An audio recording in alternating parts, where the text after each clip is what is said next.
ถูกลายก็เลยหู ถูกร้ายก็เลยฮู้เนาะ หูน้ำทุกดำแล้วมาความกินข้าวความทุกข์มันเป็นใจพี่หน่อยเนาะอุ้ยก็เมื่อยแล้วเว้าเรื่องกินข้าวค่อยนะอ้าวเปิดคลิปเปิดพาดมาตอนเช้าพี่หน่อยเนาะบ้าน2เรือนซ่านของน้องดอกแคเลยสบายดีจ้าว้าวยังบ่ได้เปลี่ยนสุดนอนเนาะมาแต่เช้าโหดหาเก็บยังใส่กับไก่ ใส่ไก่ ต้มไก่ ต้มไก่เหรอติดอันนี้ให้ปลาลุงคนได้ยินเสียงน้ำแน่สิต้มไก่ปะนี่ โดย โอ้ได้กินของแซ่บแทบเหมือนนี่ ไปเก็บมาใส่เมื่อกี้นี่ฮะ บอนนั้น ไม่ใช่ไปพาไปเบิ่งอยู่ฮะ มะเขือ พืชผักสวนครัวปลูกเองเนาะ โดย เพราะอะไร มีแต่พักทางเห็ด ด้วย แต่ยำแห้งมันก็แปลว่าหก อืมมีกึ่ง กึ่ง มาเพิ่นเด้อก ึ่ง กึ่งยังไงนะ แฮก ฮะ กึ่งแฮก กึ่งเฮก มะเขือคม มะเขือขมอันนั้นได้จะอันนี้นะ อันนี้ผักแหลกจักแหลมภาษา อันนี้มายังมาเอิก มะเอิก มาเอิก มะเอิก แม่นฝากนายมาเอิกบ่ มะเอิก มะเขือคนนี่เอาไปใส่ตำ แทรกเนาะ แม่น เวลาเขาตำมาใส่ เอาตัดภาพมาตอนเช้าๆพี่หน่อยเนาะสุดนอนยังบ่ทันได้เปลี่ยนซ้ำ สิเฮ็ดเมนูยังให้ทั้งแม่กินมื้อนี้เนาะ ต้มไก่ ต้มไก่ป้าโตใส่พาปลาลุงไปเบิ่งน้องเพิ่นต้มไก่ดีกว่าพี่หน่อยเนาะเอาก่อน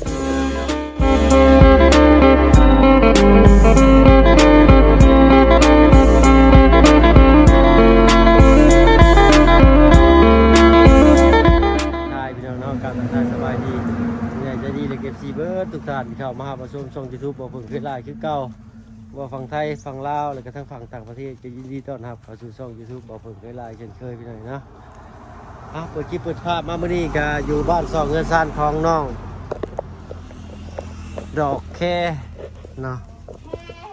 ดอกแคนี่เรามีต้นดอกแคทั้ง2ต้นประเทศล่ะ ไปดี เด้อสวัสดีทั้งตัวเมเนาะ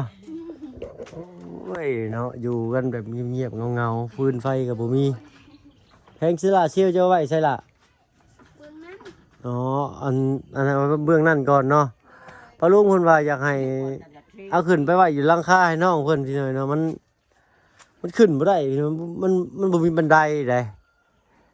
ขึ้นไปนั่นก็เสี่ยงและหลังคามันชันตกลงมาหั่นพอแห้งอีก โด ยากน้องพอดีไป เอาไว้นี่ก็ได้เอาไว้นี่ลุงก็ได้เพราะว่ามันไม่มีกันได้ ไปเสียอันจับฮีดพอดีก็บ่ได้ง่ายอีกตกหันนะ โดยกินเขา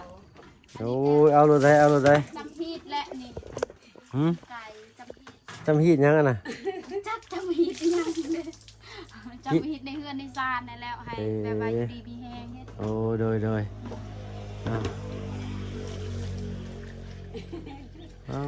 วหินพ่นผ้าเพิ่นนี่ก็บ่ได้ยากนะพี่น้องเนาะเขาอนุญาตนั่งเด้อ โดย หินพ่นผ้าเพิ่นนี่ก็ไปเก็บมาจากห้วยอยู่ในหลุมเลยเนี่ยแม่นบ่ นี่ บ่หินนี่นะ โดยเอามาแต่ให้น้องแบกมาแต่ให้บอลที่บอลน้องทางนั่น เฮาต้องเลือกว่ามันเป็นหินแบบเลือก มันซ่าๆมันก็ใช้ได้เนาะ โดย เอาอากาศกับบได้ห้อนน้ำมือเช้าเนาะ โดย โอ้ต้นดอกแคแล้วอยู่นี่ก็มีเลยนะหลังบ้านแล้วก็หน้าบ้านอีกต้นหนึ่งก็เลยได้ฉายาน้องดอกแคว่าซั่นซะเนาะตื่นแต่เช้ามาเฮ็ดกับข้าวกับน้ำ6:30 7:00เลยนี่เนาะ โดยไปซื้อน้ำบานให้เข้าของไก่ให้แล้วทัดชิ้นกล้วยนี่ โอ้โดยให้อ้ายจ้างอ้ายเพิ่นตัดสวนกล้วยบ่ แม่นให้คนที่ตัดชิ้นกล้วยกับพอตายมันกระด เลยแล้วกันโทรศัพท์ก็เป็นนี่แหละบัดนี้สิรอดอยู่บ่ละบัดนี้ ำมอนบอก มัน มันฮ้อนมันอยากตัดมันต้องเอาไปรีใหม่ในคอมนะเอาพี่น้อยเนาะโอ้ยเขาว่าเห็นแต่คลิปนี้คลิปเดียวก็อย่าว่าบ่เพิ่งไปใส่เด้อพี่น้องเด้อเนาะอาสิคือสิได้เอาโทรศัพท์ลงไปให้เพิ่นเบิ่งอีกแล้วนี่ตามเบิ่งนี่นะเนาะจักสิได้หรือบ่คลิปนี้ก็เอาลองเบิ่งพี่น้อยเนาะรุ่นเบิ่งนำกัน โดย ใช้ไก่ต้มเรียบร้อย ต้มแม่ ต้มแต่เมื่อคืนนี่ผมจักอันนี้ฮะ เราลูกได้เศร้าลูกคนไก่ยังเดียวเด็ก โอ้ไก่พันธุ์บ่ โดย ไก่พันธุ์ ไก่พันธุ์น่ะ โอ้ บ่แม่นไก่บ้านเนาะ ไก่บ้านนี่สิบ่มีน้ำมันปานนี้ใช้ผ้าอันต้มอยู่หลุมแล้วก็ขึ้นมาอันชำแหละจีกี่เทิง โดย สูตรนอนเราก็ยังบ่ทันได้เปลี่ยนซ้ำพี่หน่อยเนาะ มาแต่เช้าโพดข่อยก็ได้ ลูกเบิ่งพักอันนี้กะ เคียงบ่มีบ่ล่ะ มีแต่มันจักเพียงมันยากนำบ่ได้ลา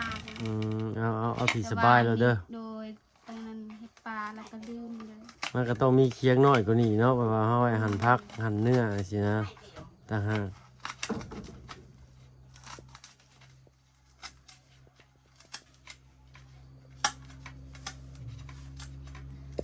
ยังบ่ได้ไผเข้ามาเลยมื้อนี้เนาะ ยังอายคนแรก คนแรกแหกมาเลยมื้อนี้เนาะ ปกติเดินช่วยกูมู เพราะว่าปกติตื่นมาแล้วก็ โด หากินข้าวอาบน้ำต่อคิวเพิ่นเด้ โด เพิ่นตื่นก่อนให้เพิ่นอาบก่อนปกติก็ตามหลังกันมาประมาณ9 โมง 10 โมงพี่น้อยเนาะออกมาวันนี้ประมาณ9 โมงนะ8 โมงครึ่ง9 โมงออกมาก็ถ่ายคลิปเพื่อสิรอคิวกันอีก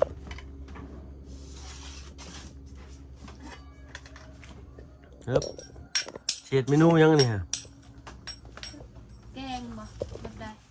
จักแล้วจักเจ้าแล้วว่าถามมึงซื่ออืม นี่ ปรุงหรือบ่ไก่เจ้า ก็ไปสิบเป็นเดี๋ยวนี้แหละ อืมเอาเตรียมข้าวกับน้ำมื้อนี้สิพากันไปใช้ช่องแม่ลูกนี่ ไปเบิ่งเขาตัดส่วนเลยจ้ะ สวนกล้วยบ่ต้นเพิ่นต้นหญ้าบ่ โดยตัดยาส่วนกล้วย อืม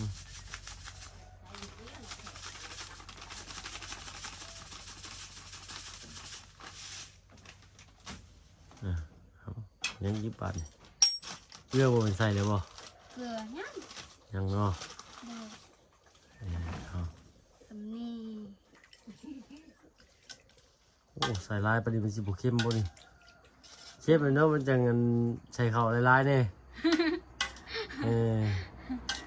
เฮ็ดแซ่บหลายสิสดแต่น้ำนี่ ก่อนเนาะ เชื่อไปใช้ต่อนะ ต้มขึ้นได้หนึ่งให้แบบว่าพักให้มันสุก โอ้โห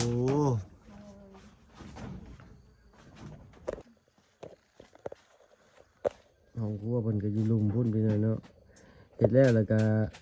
ย่อขึ้นมาปรุงปรุงรสอยู่เทิงเฮือนห้องครัวเพิ่นก็ได้ เวลาฝนตกมันบ่หัวบ่ล่ะหลังคาห้องครัว อันนี้บอก แม่น หัว โอ้เบิ่งพาปลาลุงไปเบิ่งกันไปหน่อยนะ หัว ฝนตกในหัวบ่เนี่ย โดยแล้วมันแบบว่ามันย่อยแล้วมันจักมันมีหัวยังอยู่ในแล้วมันก็ อืม แล้วแบบมันลมแล้วมันกระพัดเห็น เหนื่อย พัดเข้ามา คนสะอาดทำไมอีกเปียกอีกหนึ่งข้าวกับบุซุกจ้อยโอ้ยเนาะเรื่องครัวมันก็อยู่หน้าทางเลย โดยว่าแบบยามที่ได้ฝนตกยามอ่อนนี่คล้ายเห็น อื แบ ม บว่ามันมีบอลร่มแต่ว่ายามฝนตกนี่มันเปียกหมดเลย เหนื่อยราคากับหัวอีกแบบนี้ดิเอาเวลาที่จะไปเข่าห้องน้ำไปเข่าใช่ละนี่ ข้าวป้า เอาอยู่ป่าเอาน้องอดเอาด้วยบ้านน้องก็มีเพิ่นก็ห้องน้ำใกล้สิแล้วเลยพี่นายนะเรือ เรือแต่ข้าวทาซีบ่ เนื้ออันฉาบบ้านเฮาเอิ้นโบกเนาะโบกแล้วก็ทาสีก็ยังบ่ฮู้คือกันว่างบทาสีสิมีหรือบ่หรือว่าน้ำลงเพิ่มสิพอบ่หรือว่าได้สำนั้นพี่น้องเนาะแล้วรุ่นเบิ่งนำกันเติมอีกอ่าฮ้อนเลยบ้านนี้ได้ครับข่อยสุกชัยสิบ่จบคลิปซ้ำแล้วนี่ โดย เจแลนเอาโทรศัพท์ลงไปเพิ่นเบิ่งอีกพี่น้อยเนาะลำบากให้เกิดเป็นบักเพิ่งนี่เนาะที่ได้วาสนาเพิ่ง วาสนาอีก วาสนาเพิ่งวัสนีเนาะ โดย ทางยาเพิ่นสิไปไสมื้อนี้เป็นไงอยู่เฮือนบ่ได้เบิ่งเขาเจ้าตัดหญ้าบ่โอ้เบิ่งชนมันจ้างเพิ่นตัดบ่ล่ะ โดยจ้างเขา ตัดหญ้านะหรืออะไร ตัดหญ้าสวนกล้วย ตัดหญ้าสวนกล้วย600,000 โดยน้ำมันกับลีนเขาซื้อเอง น้ำมันน้ำมันน้ำมันใส่จักรกับน้ำมันเครื่องเพิ่นซื้อเอง โดยซื้อเองให้แบบว่าแซนนั้นเขาไม่ได้ซื้อหยังแบบว่าให้แบบว่าจ้างเขาเลยแบบว่าน้ำมันหรือว่าลีนเขาออกเอง โอ้เราต้องซื้อน้ำมันเครื่องให้เพิ่นพร้อมเลยกะ โดย อันซื้อน้ำมันให้เพิ่นพร้อมโอ้เดี๋ยวว่าจ้างขาดโตเลยเนาะเอาเราถ้าทั้งนอกเพิ่นไก่ยังอุ่นขึ้นอยู่ ก็ให้แบบว่าให้ผักมันสุกให้ อืม แล้วก็ มีผักยังได้ใส่อะนะ นี่แต่หอมหยังก่อนนะ หอมเปรย์ หอมเปรย์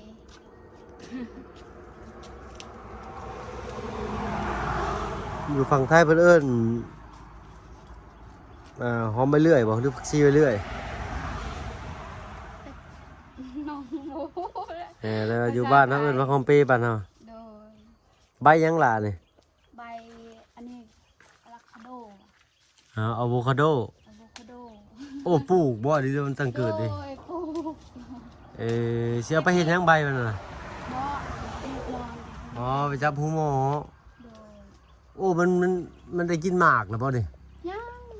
ปลูกจักปีอะเนาะ 3 ปี 3 ปีเลยพี่น้อยเนาะเอ้า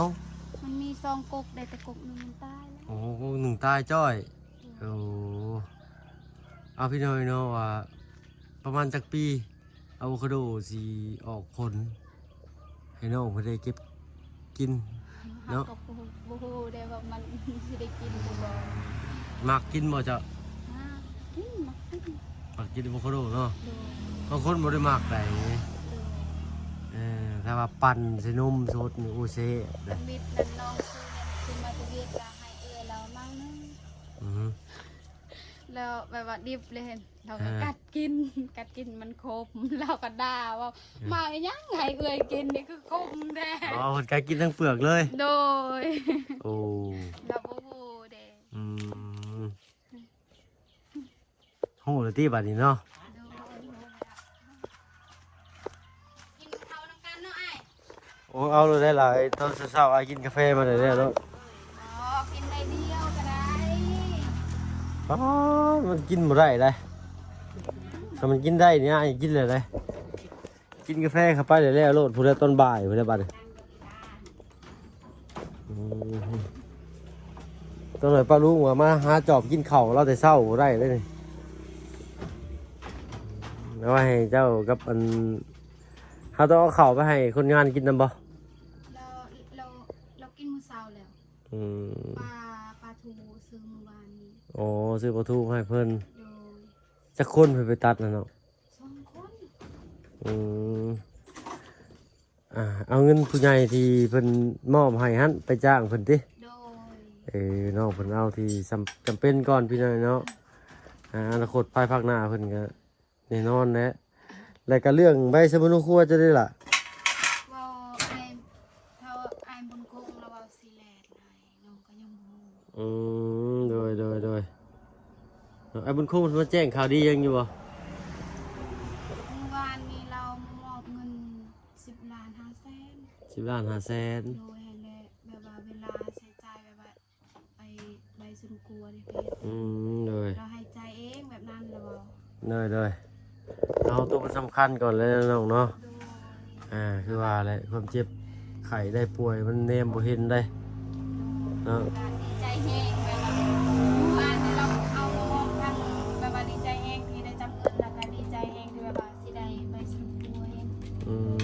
เลย เราแบบว่าดีใจแห้งจนหายใจบ่ออกแล้วเมื่อวานนี้ เป็นตาญาติแต่หายใจบ่ออก ดูดีใจแห้งจนหายใจบ่ออก เอ็ด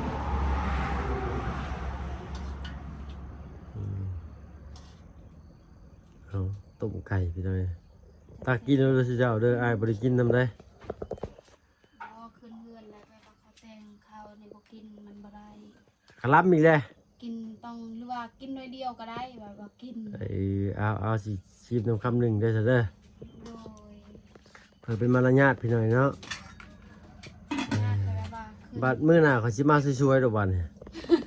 มาอันพ่อพระเขาจะป้าได้ข่อยได้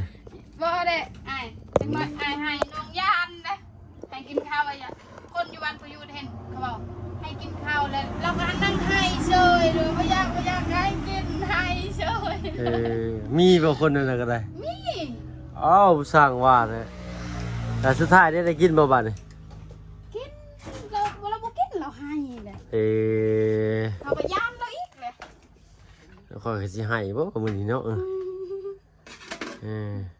แต่กินบ่ได้ได้กินกาแฟมาแต่เช้าแล้วโลด โอ้ย กินกาแฟไปซองๆพู้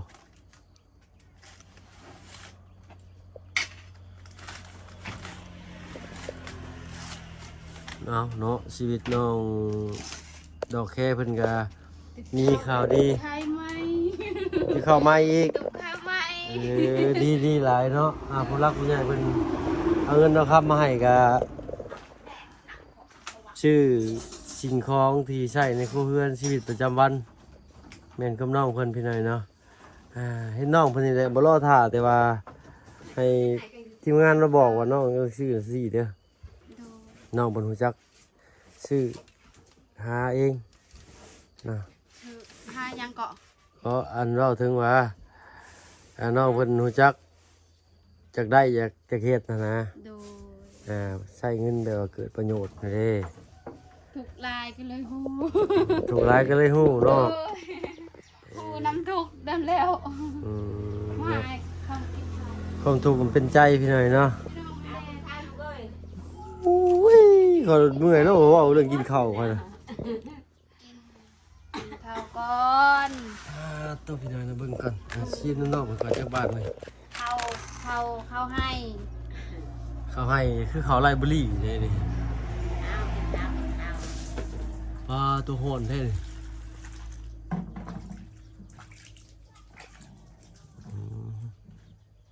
โหนพี่หน่อยเนาะโทรศัพท์ข่อยบ่ไหวเลยเอาแต่ว่าเห็นแต่คลิปนี้คลิปเดียวก็ขอโทษขออภัยนำ FC ปะลุงเวลาเด้อพี่น้องเด้อเนาะบางเทื่อบางทีถ้าว่าเพิ่งก็สิได้เอาโทรศัพท์ลงไปให้เพิ่นเบิ่งอยู่เซโปนพี่หน่อยเนาะโอ้อยู่กันจังซี่ดีเนาะแต่ว่าแป้นนี่ปิดผ้าขากนี่ยังดีอยู่มั้ยแม่กินข้าวมา เอากินได้กินอยู่ มาเลยแม่มากินพร้อมกันอยู่แล้วนี่ แม่ตอนเที่ยงแม่กินมือแห้งไม่ได้กินเลย โอ้อะไรข่อยกินตอนเที่ยงกูได้ข่อยก็ได้ โอ้ยมือแห้งไม่ได้กินเลยข่าว หาวอยากนอนแล้วลุกไปเช้าแล้วจากโมงลุกมื้อนี้ โอ้ลูกเตะ6:30มาอาบน้ำฉากแบตกับพวกเขาฉากแบตแต่เศร้าๆได้ 30% อันนี้ก็จะสิแบตเบิดหรือบ่จักนี่ก็ได้เอาลองกิน เอากิน ดู ข้าว กันชิมเบิ่งน้ำนอกบนก่อนพี่น้อยเนาะเพื่อเป็นการ ได้ได้ กินได้หนึ่งนี่นะ เอาหนูคลามนะหนูดูนะ อืมกินเยอะไปพี่พี่น้อยเนาะ กินให้หิว กินเลย กินกับพี่มากินนี่ชิมเบิ่งพี่น้อยเนาะแซ่บเหมือนคมเหล้าเลยคือจ้ะมาสิชิมซื่อยังกินอีหลีอยู่บ้านนี่ครับ ก็กินแหละก็ให้กิน ไก่เปียกไม่ได้แค่ เอากินพอเป็นพอเป็นฮีทพี่น้อยนะพอบอกคารัม กินข้าวแล้วก็ห้ามน้ำนายไปเวียกบ่ โดย โอ้ตื่นเช้ามาก็คืออะไรขย่อยเลยเนาะจะเหม็นห้อนครับ เอาปกติได้ไปเลยเราอยู่บ้านเอาโบได้ล้นกับโบมีกินอะไรเลยให้แบบเฮาหาเฮ็ดอาชีพแบบบ้านๆตั้งแต่ญาติโกโคติการมานี่ปลูกข้าวปลูกมันในที่นี้ใช่โบมียังเรือเลยพี่น้องปีชนปีโบมีเงินเก็บอ่ะปลูกข้าวหรือว่าเฮ็ดนาคือกันพี่น้องเนาะมีแต่ก็คือจังพวกเฮานี่ก็เฮ็ดนานํเนาะจังหน่อยก็ฮอดฤดูลงไห้ลงนาบาดดำนาเป็นบ่จ๊ะ เป็น เดียวดำเป็นสิพามือดำหน้าซอย เป็นบ่เคย อืม ดำนาบ่มีในอยู่นี่ มีแต่ปลูกข้าวเนาะ โดย เอาให้น้องไปกินข้าวซะพี่หน่อยเนาะ กิน เอาเลยแม่เอ้ย ได้กินหน่อยเดียวพลัม เอาเนาะบอกกินอันหนึงมันก็บอกขลามหนูเป็นยังไงแล้วขอกินสนิทกับพ่อแหละเอาพอเป็นฮีดขอบขอบใจหลายๆไปโอกาสหน้าว่าใหม่สิมากินน้ำอีกเนาะโอ้แซ่บ เอาห้องเรา là ก็ไปเขา ยังดีบัดนี่บอกกันลายแยกกันห่างพี่น้อยเนาะกะพอๆกันคลิปหน้าสำหรับที่นี่ทั้งว่าเพิ่งและน้องดอกแค่และกระทั่งตู้เมย์สิขอตัวลำลาแล้วเราะพี่น้อยเนาะพอๆกันคลิปหน้าเด้อพี่น้องเด้อเนาะถ้าว่าเห็นคลิปบ่เพิ่งแต่คลิปนี้ก็อีกมือ2มือขนาดบ่เห็นคลิปก็ถือว่าเอาโทรศัพท์ลงไปซ่อมเนาะกะขอโทษขออภัยในความบ่สะดวกสบายในหน้าที่การงานน้ำเนก็ว่าได้พี่น้อยเนาะย้อนและทรัพย์กำลังทรัพย์เฮามันบ่พออะไรพี่น้อยเนาะก็ขอโทษขออภัยนำลายก็สิพยายามปรับปรุงแก้ไขไปอีกเนาะเอาอยู่ดีมีแฮงเป็นสุขทุกคนที่เข้ามาหามาชมช่อง YouTube เอาเพิ่งขึ้นหลายคือเก่าไปแล้วเนาะสบายดีจ้ะ สบายดีเด้อ เดี๋ยวไปแล้วไม่ตู้สบายดีโดยเนาะเอาสู้ๆเฮ็ดให้เฮ็ดสวนพี่น้อยเนาะไปพอๆกันกินน่ะ